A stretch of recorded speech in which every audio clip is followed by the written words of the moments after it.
Welcome to how to keep your phone from turning off. So in this video we are going to show you how to keep your phone from turning off. But before starting this video, I want you to like this video and subscribe to my YouTube channel for more videos like this one.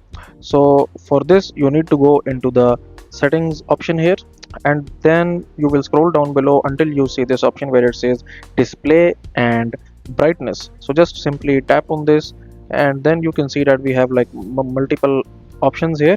And then if you scroll down you can see this option where it says auto lock, and the time is 2 minutes here.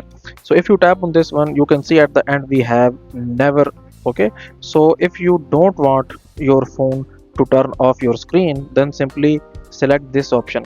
But this option will basically consumes your battery very fast. Okay, so if you turn on this option, your phone screen will never goes to black, it will never turn off. So guys, if you find this video useful, kindly like this video and subscribe to my channel, and I will meet you in the next video.